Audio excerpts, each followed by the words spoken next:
There are storms that never make the news, and heroes that no one sees. On the edge of the world, a girl with grieving eyes and an old limping dog lit a lantern every night, hoping it might guide someone home. But what they kept burning wasn't just a light. It was love. It was memory. It was the promise to never let go. If this touches your heart, even just a little, please like, subscribe, and stay. Their story deserves to be heard. The wind rolled in from the Pacific, carrying with it the salt of old grief and forgotten promises. In Newport, Oregon, late autumn dressed the town in a shroud of gray. Clouds smeared the sky like charcoal smudges, and the sea, restless and deep, whispered its own secrets to the cliffs. The waves slammed into the rocks, with a rhythm as ancient as time itself. Emily Rose stood in the back seat of her aunt's rusty blue pickup, her cheek pressed to the cold window eyes, wide behind round, foggy glasses. She had never seen the ocean before, not like this. Emily was 10 years old, small for her age, with tangled brown hair that curled at the ends like kelp pulled from the tide. Her shoulders curved inward as though protecting a chest that no longer dared to feel. Her father, a sailor with laughter in his eyes and salt on his skin, had died just 3 months ago in a storm. Her mother, too broken to hold anything together, had sent Emily to live with her aunt in a town the girl had never heard of. Aunt Clara was a wiry woman in her late 50s with silver-threaded auburn hair, always tied back in a practical bun. Tall and upright, she moved with the brisk confidence of someone who never let emotion interrupt efficiency. Clara had once been a nurse serving long night shifts in a city ER before retiring early due to what she described only as burnout and bad decisions. Her face line but striking gave little away, unless she was speaking to a child. Then her voice softened, and her green eyes, normally watchful and firm, carried a certain protective sorrow. Clara lived alone in a modest coastal house just outside Newport, surrounded by seagrass and silence. The edge of her backyard gave way to a jagged bluff overlooking the ocean, and not far beyond that stood the old lighthouse disused by the state, but still visited by wind fog and seagulls, like pilgrims returning to a holy site. Emily had been warned not to go near the cliffs. Of course she went. The second day after her arrival with her aunt tending to tomatoes in the greenhouse, Emily slipped on her raincoat and wandered along the muddy trail behind the house. The sea moaned below like a creature trying to forget its name. The fog clung low, parting only slightly around the silhouette of the lighthouse, tall, whitewashed stone, flaking like old paint on forgotten memory. And that was where she saw him. He stood just beyond the old picket fence surrounding the lighthouse, a large golden retriever, his coat matted and rain-slick a limp in his front left leg, so severe it made his walk more of a slow hobble. The dog was older, his muzzle grayed and eyes dulled by time and wind. Yet he stared out toward the sea, head high and tail still, like a statue carved by solitude. The moment their eyes met, Emily stopped breathing. She had seen sadness before in the mirror in her mother's hunched shoulders, but never wrapped in fur and silence quite like this. The dog didn't move. He only flicked one ear and blinked slowly as if acknowledging her presence but offering no welcome or warning. Emily's breath fogged in front of her face as she took one cautious step forward, then another. She stopped at the fence. There was no sound but the groaning sea and the rhythmic panting of the dog as he stood like a tired sentinel facing eternity. "Hi," she whispered, unsure if she was greeting the dog or something else entirely loneliness, maybe made flesh. Behind her the wind caught her hood and flung it back. She flinched. The dog didn't. He was too used to wind, too used to storms. Emily crouched down, pressing her hands to the damp earth. "Are you lost?" she asked. The dog turned his head slightly but said nothing. Of course he wouldn't. Still she felt a presence from him, not just that he had once belonged to someone, but that he had once belonged somewhere. There was a weight to him like old driftwood that had been tossed in the ocean for so long, it carried memory in its grain. When Emily returned home, Clara was waiting on the porch with a steaming mug in her hand and worry in her voice.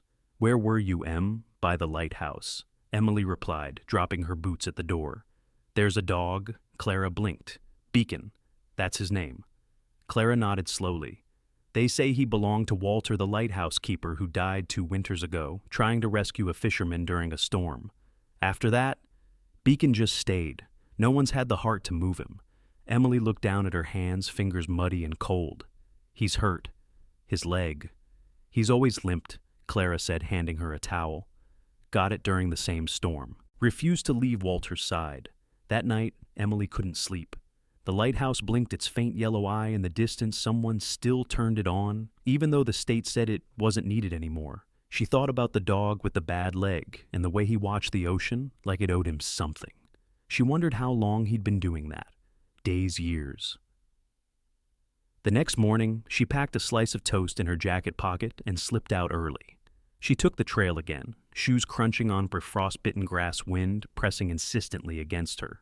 As she approached the lighthouse, she saw Beacon in the same place, as though he had never moved. She crouched by the fence, pulled out the toast, and held it up. He didn't move for a long while, then slowly he turned and limped toward her, each step careful, painful, even yet steady. He stopped just beyond arm's reach. Emily extended the toast farther. "For you," she said softly. Beacon sniffed, then leaned in and gently took the bread from her hand. He chewed slowly, never taking his eyes off her. Then he turned back toward the sea, sat and resumed his vigil. Emily stayed beside him. No words, no questions. Just wind, sea, and two broken hearts learning how to sit still together. The days in Newport grew shorter as November settled in, bringing with it a persistent mist that hung in the air like a breath never exhaled. Emily Rose had begun to find comfort in routine mornings.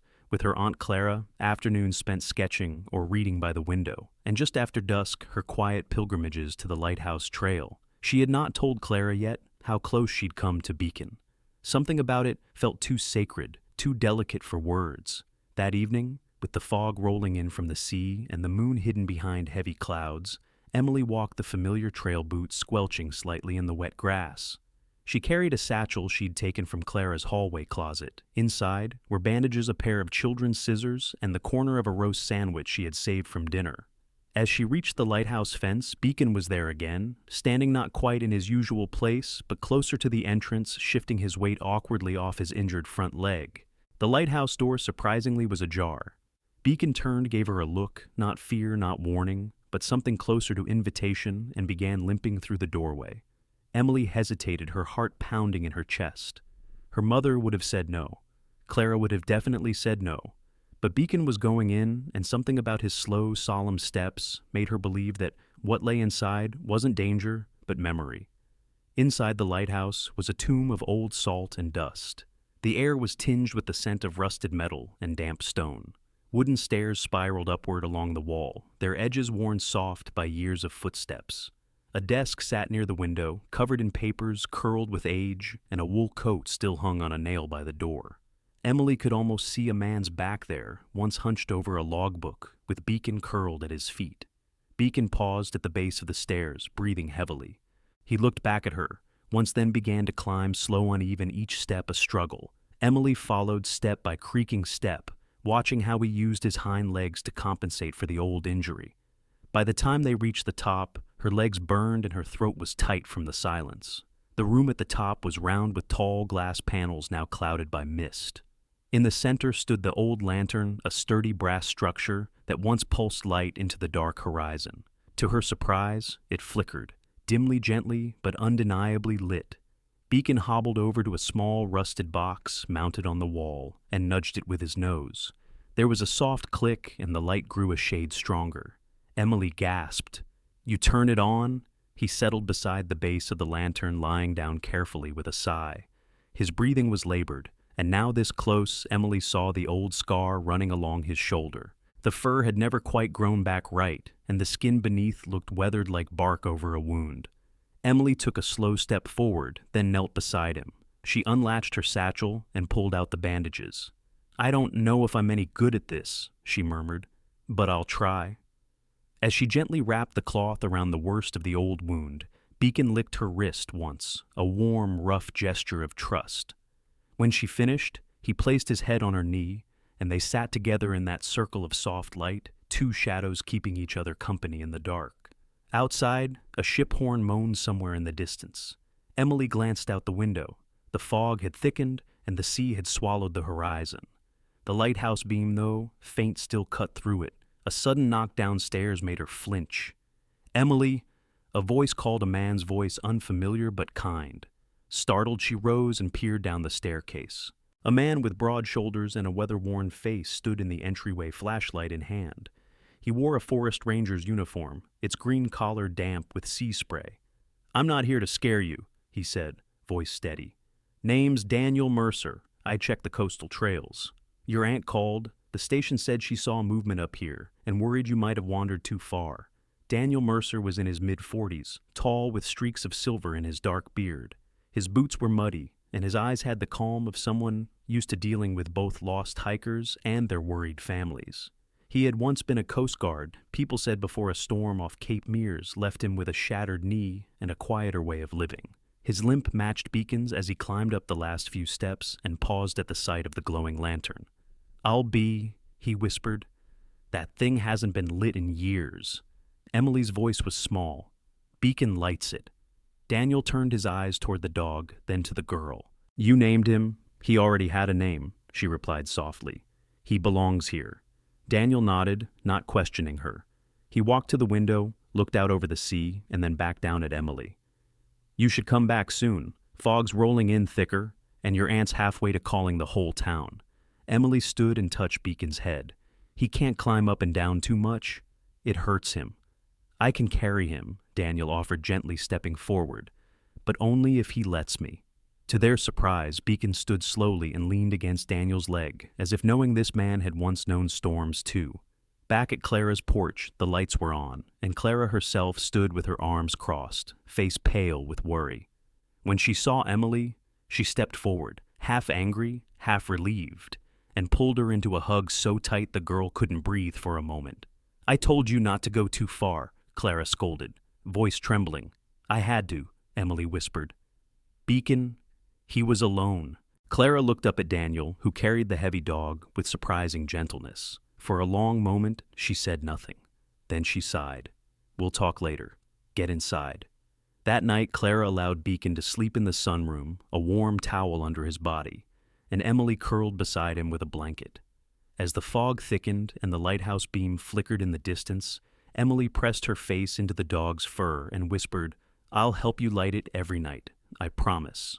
The rain returned with a vengeance that week, washing over Newport in steady, relentless sheets that blurred the coastline and made every step squish beneath soggy boots.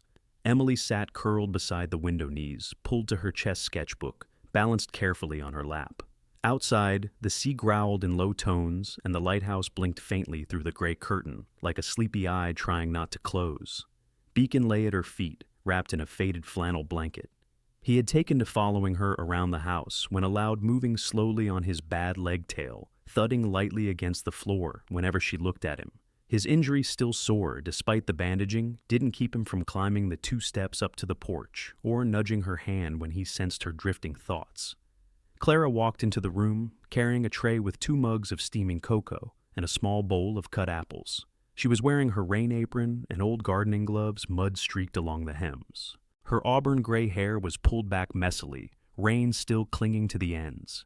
She placed the tray on the coffee table, then sat down heavily on the armchair across from Emily, her sigh revealing more than she meant to. "You've been spending a lot of time with him," Clara remarked, her voice carefully neutral. Emily nodded without looking up. "He doesn't talk, but I think he remembers." Clara stirred her cocoa, the spoon clinking gently against the ceramic. "Yes, dogs do. Sometimes better than people." Beacon lifted his head at the sound of Clara's voice. Ears perked slightly. "You knew his owner?" Emily said, more a statement than a question. Clara leaned back, her fingers wrapped around the warm mug. She was quiet for a moment, eyes fixed on the window. Then softly, "Walter Reynolds. He was the lighthouse keeper for nearly 30 years. Lived alone after his wife passed. Quiet man, tall, always smelled like coffee and oil paint. Used to walk the town with Beacon trotting right behind him. That dog never left his side." "What happened?" Emily asked, though, something in her chest already knew. Clara drew in a slow breath. "There was a storm, early winter. 3 fishermen went out when they shouldn't have. Their boat capsized about 2 miles out. Coast Guard was too far off. Walter saw the flare go up. He radioed for help, then took his rowboat out with Beacon in tow. Managed to pull 2 men from the freezing water. But on the way back, a wave hit hard. The boat flipped. Emily's hand paused mid-sketch. Did they find him? Only Beacon? Clara replied, her voice catching slightly. Washed ashore 3 days later, half frozen and dragging a torn rope still tied to his collar. His leg was broken and he had a gash across his shoulder, but somehow he made it back to the lighthouse. And he never left again. Emily set the sketchbook aside and reached down to stroke Beacon's head. The dog nuzzled closer to her leg, eyes closed but not asleep. I think he's still waiting for him, she whispered. Clara nodded. Maybe, or maybe he's just making sure the light stays on. Walter used to say it wasn't just about guiding boats, it was about giving the lost a chance to find their way back. The rain intensified outside, beating against the glass like hurried fingers. Emily looked back at the lighthouse across the foggy cliff. I want to help him keep it lit. Clara smiled sadly. You already are. Later that afternoon, as the rain softened into mist, Emily slipped out with Beacon on a short walk to the lighthouse. He moved slower than usual, and Emily stopped often to let him rest. At the base of the lighthouse, she noticed a small plaque she hadn't seen before, partially obscured by overgrown ivy. She knelt and brushed it clean with her sleeve. The inscription read, "In memory of Walter Reynolds, whose light never went out." There was no date, no official marker, just a quiet tribute etched in brass, barely visible from the path. Beacon sat beside her, pressing his body against her shoulder. She could feel the warmth of him through her coat, and for a moment, the grief she carried didn't feel quite as heavy. That night, Emily asked Clara if Walter had any family. Clara shook her head. He had a nephew once. They lost touch years ago. I think they had a falling out. I never knew why. Emily sat at the kitchen table, a small stack of blank postcards in front of her. She picked up a pencil and began writing not to anyone in particular, but to Walter. She told him about the rain, about Beacon's limp, about how she had lost her father too, and how it felt like the ocean had taken more than just bodies it took. Sounds, smells, the way someone laughed when they thought no one was watching. Then she folded the card and tucked it into an old mason jar she found on the shelf. She placed it by the window beside a seashell and a picture of her father. Somehow, it felt right. The next morning, as Emily and Clara ate breakfast, there was a soft knock at the door. A woman stood on the porch wearing a bright yellow raincoat speckled with dirt. She looked to be in her late 40s with cropped blonde hair, a strong jawline, and the kind of smile that didn't quite reach her eyes. I'm looking for the Reynolds property. She said, her voice warm but tired. Clara blinked. This is it, though it's not been called that in a long while. The woman introduced herself as Meredith Lang, a local historian documenting coastal landmarks. She explained she'd recently stumbled upon old newspaper clippings about Walter's rescue attempt and came to learn more about the man behind the lighthouse. Meredith was precise, curious, and persistent. Her notepad was already half filled with names, dates, and questions. As she spoke, Beacon limped to the door and sat beside Emily, eyes fixed on the stranger. Meredith paused mid-sentence. That's Beacon. Emily replied. Meredith knelt slowly. He's still here, after all these years. She looked up at Emily, then Clara. This lighthouse has more than history. It has heart. The storm came without mercy, crashing into Newport like a memory long buried and suddenly remembered. The wind roared through the cliffs, bending the pine trees along the coastline, and the sea churned as if trying to crawl up the rocks. Emily couldn't sleep. Rain beat against her bedroom window, and thunder rolled overhead like an ancient growl. Beside her bed, Beacon lay curled in a tight circle, ears twitching with each distant boom. It was well past midnight when Beacon lifted his head, suddenly alert. His body stiffened, nose twitching toward the half-open window. Emily sat up slowly. What is it? She whispered. Beacon stood slowly with effort, favoring his injured leg, and let out a sharp, guttural bark. Not once. Again. Louder. The sound sliced through the storm, raw and urgent. Emily jumped from her bed, heart pounding. She grabbed her coat, threw on her boots, and opened the door just as Clara stepped out from her room, across the hall, holding a flashlight and wearing an oversized navy raincoat. Emily! What's going on? Clara asked, her voice rising over the wind. Beacon's barking. Something's wrong. Clara hesitated. She had seen that look in Beacon's eyes before, years ago, before Walter's death. She nodded grimly. I'll get the truck keys. They didn't need to go far.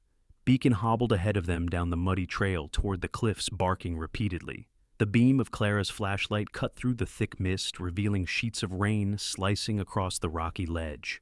Then Emily saw it faint and swaying in the distance, a flickering orange light. A distress flare. "Oh my God," Clara breathed. "It's a boat." They reached the edge of the cliff, where the trail curved down toward a narrow cove, dangerous in calm weather, deadly in a storm like this. The cove's entrance was blocked by jagged rocks, and waves were smashing violently against them.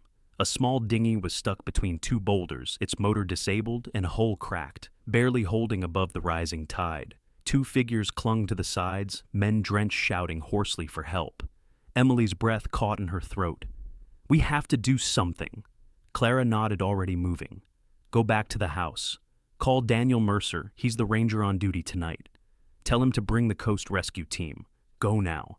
Emily didn't argue. She turned and ran, Beacon at her heels. Her boots slipped on the slick trail, but she kept her balance, her lungs burning.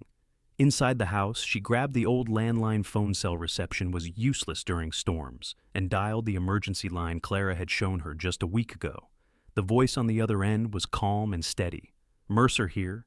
It's Emily, Clara's niece. There's a boat stuck near the cove. 2 people. Beacon found them.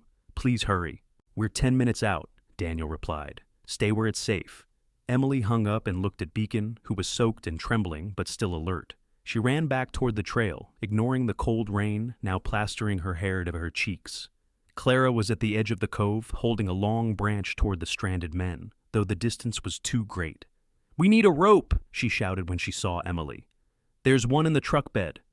Emily sprinted to the vehicle, yanked the tailgate open, and grabbed the coiled rope. She returned to the cliff panting, and together they tied one end to a tree root and lowered the other toward the boat. The waves were rising fast, and one of the men was barely conscious. Minutes later, headlights sliced through the rain, and Daniel Mercer appeared with 2 members of the local Coast Rescue Team. One was Linda Park, a lean, no-nonsense paramedic with cropped black hair, sharp brown eyes, and a quiet but commanding presence. Linda had grown up in the Oregon coast towns, known for her calm under pressure and for never raising her voice even when lives were on the line. With practiced precision, Daniel and Linda secured a rescue line and began hauling the 2 men up with Clara's help. Emily stepped back, clutching Beacon, as the exhausted fishermen collapsed onto the wet grass. One of them, middle-aged and wiry, with a deep gash on his forehead, coughed violently. The other was younger, barely 20, lips blue from the cold. "You saved them?" Linda said, turning to Clara. "How did you even know they were out there?" "It wasn't me," Clara replied, eyes soft. "It was him." She gestured toward Beacon. Daniel crouched beside the dog, rubbing the wet fur behind his ears. "Still watching the waves, huh?" Old boy Beacon licked Daniel's hand, then leaned into Emily's side. Later that night, as the rescuers left and the fishermen were taken to the local clinic, Clara lit the fireplace. Emily changed into dry clothes and sat on the couch wrapped in a blanket. Beacon lying beside her with his head on her lap. "You were incredible tonight," Clara said, handing Emily a mug of tea. Emily looked down at Beacon. He just knew. Clara nodded slowly. "He always does." "I think," Emily said carefully, "he sees the storm before it happens." "He's seen enough of them," Clara whispered. The next morning, word of the rescue had already spread. Neighbors came by with hot meals and extra blankets. An older man named Mr. Jeffers, balding and cheerful, brought a basket of dog treats and a thermal bed for Beacon. He had once worked at the harbor and remembered Walter well. "Beacon saved my cousin from getting swept off the rocks," once he told Emily with a wink. "Never seen a dog bark so loud." Emily scratched Beacon's ear. He's still got it. She later wrote about the storm in her sketchbook, next to a drawing of the lighthouse glowing through rain. Underneath in small letters, she wrote, "Some heroes don't need capes, just a nose, a bark, and a stubborn heart." The days after the storm passed quietly, as if the ocean, having shouted its fury, had finally exhaled. The sky over Newport softened to a pale gray, and a shy winter sun began peeking through wisps of clouds. Salt lingered in the air, and seafoam still clung to the rocks. But the world felt calmer, like a wound beginning to close. Emily spent her mornings in the lighthouse, now accompanied by Beacon, whose limp had improved slightly with rest, careful massage, and the soft thermal bed Mr. Jeffers had gifted.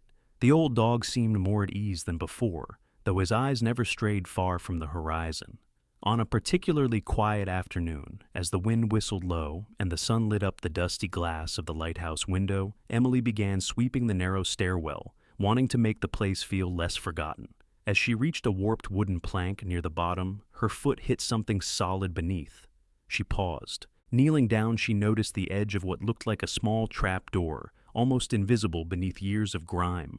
Curious, she pried it open with her fingers, revealing a shallow cavity hidden under the steps. Inside lay a rusted metal tin, dented at the corners and covered in dust. It was surprisingly heavy. She took it carefully to the lantern room, Beacon trailing behind her with mild curiosity. Emily pried open the lid. Inside were stacks of old yellowing envelopes, dozens of them, each sealed, each addressed in the same looping cursive handwriting to Jack Reynolds. There was no stamp, no return address, just the name. The envelope smelled faintly of tobacco and sea air, the scent of time preserved. Emily sat cross-legged beside Beacon and opened the first one. The paper inside was worn, but intact. Dear Jack, I hope this one reaches you, though. I've never quite been sure if the address your mother gave me is still yours. The sea's been mean lately. The kind of mean that pulls thoughts out of your head before you know what you're thinking. Still, I keep the light on. Maybe one day you'll come see it again. Emily read through several more letters, each one softer than the last, a mixture of apology and longing. Walter had been writing to a nephew he'd lost contact with. Jack trying again and again to bridge the years of silence with small offerings of words. When Clara came by later that afternoon, with Beacon's evening meal and a thermos of cocoa, Emily showed her the tin. Clara's eyes widened at the sight of the letters. He really did keep writing, she said, voice low. He never said a word about them. I thought they'd given up on each other. Who is Jack? Emily asked. Clara sat beside her, brushing dust off the envelope in her hand. Walter's older brother died in a fire when Jack was just a teenager. Walter tried to step in, but grief's a funny thing. Jack resented him for not being there enough for not saving his father. They fought badly. Jack left town and never came back. Do you know where he went? Clara shook her head. Last I heard, he moved inland, maybe Portland or somewhere in Idaho. But it's been over 20 years.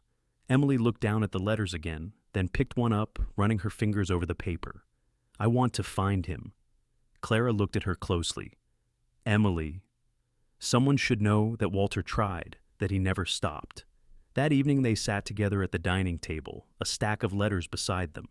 Clara opened her laptop, an old slow device with half the keys worn off, and began to search. They tried every variation of Jack Reynolds they could imagine, filtering through addresses, old articles, even a high school reunion website from Bend, Oregon. Hours passed before a result caught their attention. Jack Reynolds, age 47, former high school music teacher, current address Cottage Grove, Oregon. That's only 2 hours south, Clara said, eyebrows raised. I want to go, Emily said quickly. Just to bring the letters, nothing else. Clara hesitated. She was a woman who didn't like surprises. Her routines, though flexible for Emily's sake, were still wrapped in old nurse habits, preparation, caution structure. But something in Emily's eyes, something that mirrored the Walter she had once known, made her nod. Okay, she said. But we go together. And we don't expect anything.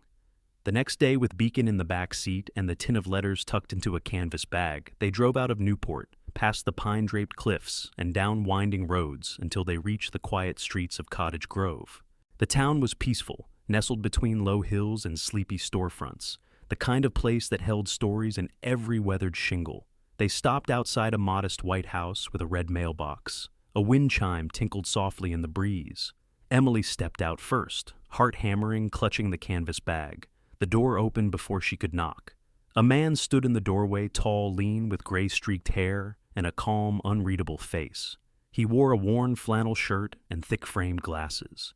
His eyes were sharp but tired, like someone who had once looked too hard for something and never quite found it. Yes, he said, voice cautious. Emily swallowed. Are you Jack Reynolds? I am. She took a breath. I found these. They're from your uncle. He wrote them but never mailed them. Jack looked down at the canvas bag, then back at Emily. He didn't move. Clara stepped forward. He passed. Years ago. But he kept the lighthouse running until the end. For a long moment, Jack said nothing. Then slowly he opened the door wider. Come in. Inside the house was quiet and clean, decorated with old guitars and framed sheet music. On one shelf sat a photograph, black and white, of a young boy on a dock next to a man with a fisherman's cap. Jack picked up the bag and sat down, opening the letters one by one. He didn't cry. He didn't smile. He simply read, as if reading himself back into someone else's memory. After what felt like hours, he looked at Emily. "Thank you for bringing them." Emily nodded. "He never stopped hoping you'd write back." Jack exhaled a long breath. "I thought he gave up on me. Guess I was wrong." When they left, he walked them to the car. Before they drove off, he leaned down beside the window. "Do you think the lighthouse still works?" "It does," Emily said with a small smile. "We keep it lit." The first true snow came early to Newport that year. It didn't blanket the town in soft white like a holiday postcard, but dusted the ground in thin patches, more suggestion than spectacle. The air grew sharper, cleaner, like breath drawn through glass. Winter in its quiet way had arrived.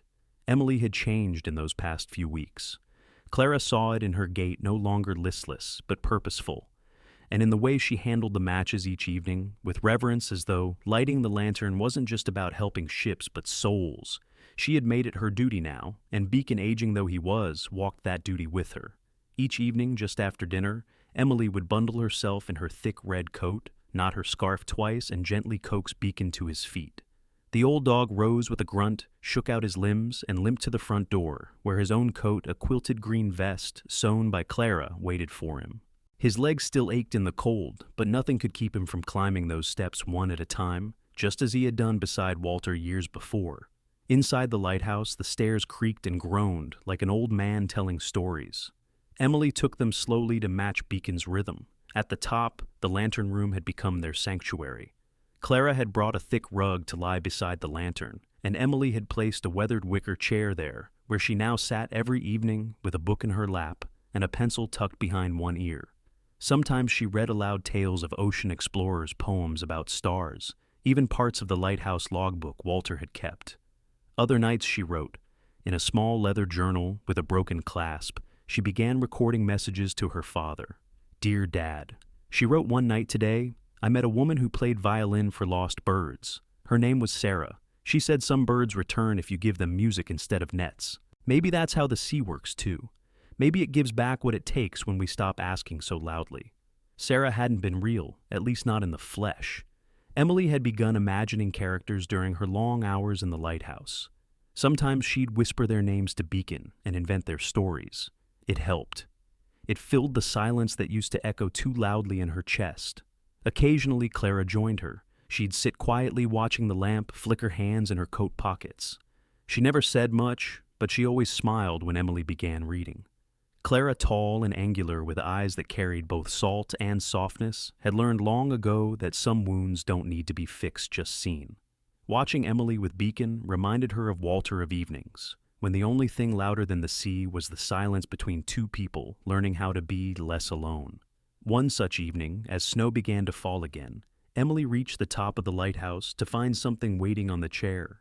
A box wrapped in newspaper, a ribbon of faded twine tied neatly around it. She turned to Beacon, who had already laid down beside the lantern head, resting against the rug. She untied the package. Inside was a small oil lamp, the kind sailors once used in their bunks. On the side, etched carefully into the brass, were the words, "To the one who keeps the light alive." Emily's mouth parted slightly. There was no name, but she knew this was from Jack. He hadn't sent a letter, but he had sent this. That night she placed the lamp beside the journal and whispered to Beacon, "See, he knows the light still shines." In the weeks that followed, more visitors came. A young woman named Naomi Finch, bundled in a bright orange coat and plaid scarf, stopped by to take photos of the lighthouse for a winter issue of the Newport Coastal Digest. Naomi had a camera that clicked softly and eyes that noticed small things, like the uneven way Beacon's tail wagged, or the way Emily pressed her hand gently on the lantern switch before lighting it. Naomi was in her late 20s, petite, with a spark in her voice and a habit of chewing her lip when she concentrated. She had grown up inland and had always found the sea terrifying. But this place, she said softly to Clara one evening, this place doesn't feel like fear. It feels like forgiveness. Emily posed with Beacon in front of the lantern for one photo. Naomi promised to send a copy. One morning after a long night of wind and rain, Emily found Beacon sitting at the base of the stairs, already tail sweeping the floor. He looked up at her, his eyes cloudier than usual, but determined. Together they climbed. Halfway up, Beacon paused. His leg trembled. Emily knelt beside him. "You don't have to go all the way," she said, brushing his fur. "I'll light it for us tonight." But Beacon rose again. Slowly, step by step. They reached the top. Emily lit the lantern, the beam spilling out into the cold blue dusk. She sat with Beacon on the rug, a blanket around both of them, and opened her journal. "Dear Dad." She wrote, "Sometimes I think the sea has ears. Sometimes I think Beacon is the one who taught it how to listen." By late December, the town of Newport had begun to whisper about the girl who kept the light alive. Her name was passed between shopkeepers and fishermen like a quiet secret, often accompanied by a knowing smile or a slow shake of the head in disbelief. Not because they doubted her, but because something about her and that dog had touched something long buried in them all. Emily Rose, 10 years old, with wild brown curls that always escaped her knitted hat and cheeks pink from wind, had become more than a child in their town. She had become a fixture of the cliffside, as constant as the tide and just as necessary. And Beacon the golden retriever, with the uneven gait and a gaze that saw far past the horizon, was no longer just a stray left behind. He was a sentinel. It began simply. A knock on the door one morning revealed 2 local children, twins no more than 7, each holding a folded quilt. They were the Harper kids, Sophie and Eli. Sophie had missing front teeth and spoke with dramatic flair. Eli was quieter, his jacket 2 sizes too large, and his eyes always watching. Their mother, Trudy Harper, stood behind them, bundled in a parka with fur trim and a thermos of hot cider in her hands. She was short, broad-shouldered, with laugh lines at the corners of her eyes and a voice like a bell. "We heard you've been keeping the lighthouse warm," Trudy said with a smile. "Figured you and your pup could use something cozier to sit on up there." Clara, watching from the hallway, allowed the visitors in with a tilt of her head. Emily took the quilt's cheeks red from more than just the cold. After that, the offerings came regularly. A fisherman named Glenn dropped off dried salmon for Beacon. The local baker, Miss Alondra, sent sugar rolls every Sunday wrapped in wax paper and tied with yarn. Alondra was in her late 60s with silver curls, arthritic fingers, and a thick Spanish accent. She had lost her own dog the year before and told Clara, "That one Beacon, he's got an old soul, like he's seen more than any of us ever will." At first, Emily didn't know what to make of the attention. She wasn't used to being seen. In the city, she'd been one more girl in a classroom full of noise. Here she was, someone who mattered, not because she asked to be, but because she simply was. One snowy morning, the town school invited her to speak during Community Stories Day. Clara had gently offered to say no, but Emily surprised her by agreeing. At the tiny library beside the mayor's office, Emily stood before a half circle of kids and adults, Beacon resting at her feet. She wore her red coat, mismatched mittens, and a scarf that someone had knitted just for her bright yellow, with little stitched lighthouses. Her voice trembled at first, but Beacon's steady breathing grounded her. "I didn't know how to help anyone," she said. "I just followed him." He knew. She told them about Walter's letters, about the night they saved the fisherman, about the promise she made to light the lantern. She didn't cry, not when she talked about her dad, or when she read a line from one of her journal entries, but some in the audience did. Afterward, an older man approached her. He introduced himself as Mr. Dunley, the former postmaster. He was bald with a thick mustache and suspenders that barely held up his pants. He gripped her hand with gentle pride and said, "My wife used to say there's a difference between being brave and being bright. You're both." Emily smiled shyly. Beacon barked once softly as if agreeing. Later that day, as the snow fell in heavier flakes, she and Clara took Beacon for a walk through town. At nearly every corner, someone waved or called out. Children ran to pet the dog. Someone had even drawn a chalk heart on the sidewalk near the bakery with the words, "Thank you, Lightkeepers." That evening, Emily and Beacon climbed the lighthouse stairs as usual. He moved slower now, each step measured careful, but he never stopped. At the top, Emily lit the lantern, its glow pushing against the frost-covered windows. The beam swept the ocean like a quiet vow. She settled onto the rug, Beacon beside her, and pulled out her journal. "Dear Dad," she wrote, "you'd like it here now. There's a baker who smells like cinnamon, a girl with a missing tooth who calls herself Captain of the Snow, and a lighthouse that still remembers how to shine. I miss you, but I think I'm starting to feel okay, missing you. Maybe that's what healing means, not forgetting, but learning to sit beside the ache until it softens. She looked down at Beacon, who had fallen asleep, one paw twitching, as if chasing something in a dream. The wind howled outside, but inside there was warmth. The storm arrived with little warning, hammering the coastline with sleet and fury. The lighthouse firm on its rocky perch took the wind like an old warrior, unmoving, unshaken. Inside, the air was heavy with the scent of salt and oil, the lantern flame dancing wildly in its brass chamber. Emily sat on the rug beside it, wrapped in 3 blankets, her red coat still damp from their climb.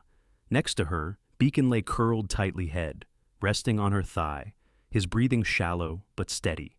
He was older now, more so than when she had first met him. His once golden coat had faded to a pale honey, and the fur around his muzzle was nearly white. His eyes, though clouded, still followed her, still softened when she laughed or whispered stories. "Another storm," Emily murmured, brushing his ears gently. "You've outlasted so many." Beacon blinked slowly, then closed his eyes again. The wind howled against the window panes, and the sea below thundered in rhythms only Beacon seemed to understand. Clara had wanted Emily to stay home that night. Her voice had trembled slightly when she said it.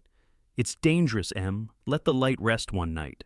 But Emily had only smiled and gently replied, "Some lights can't rest," and so she had climbed slower. This time her legs aching, her satchel heavy, not just with matches and snacks, but with knowing. Knowing this might be the last time she climbed those steps with Beacon. As the hours passed and the storm began to fade, the lighthouse settled into silence. Emily leaned back against the wall, her journal on her lap. She had written one final letter to her father. "Dear Dad, I don't think I'm afraid of the dark anymore. Not because it's gone, but because I know what to do when it comes. I light the lantern, I sit with it, I wait for it to pass." Her hand found Beacon's paw. It was still warm. Somewhere just before dawn, she drifted into sleep, lulled by the sound of his breath and the heartbeat of the sea. When she woke, light spilled softly through the window. The storm had passed. The sky was a muted lavender cloud scattered like old dreams. Beacon hadn't moved. His body was curled just the same, but there was no rise and fall of breath, no twitch of paw. His face was peaceful, as if resting in the memory of everything they had shared. Emily sat beside him for a long time, her hands pressed to his fur, the lighthouse quiet, but glowing with the warmth they had built. She didn't cry at first, not until she stood and looked out the window, where the beam from the lantern stretched far across the sea. Then the tears came, not loud, but steady like the tide. And still, even through the ache, she smiled. Beacon had made it through one last storm. Later that morning, Clara climbed the stairs and found Emily sitting with her back, straight eyes red, one hand on Beacon's still form. Clara said nothing. She sat beside her niece and wrapped her arms around her. Together, they stayed there until the light of morning filled every corner of the room. By noon, the town had heard. They came quietly, one by one, not needing to be asked. Mr. Dunley brought flowers wrapped in twine. Naomi Finch arrived with a framed photo she had taken just a week before, Emily and Beacon bathed in golden light. Sophie and Eli Harper came with hand-drawn cards. Miss Alondra brought warm cinnamon rolls, her eyes filled with tears that fell silently as she set the tray down.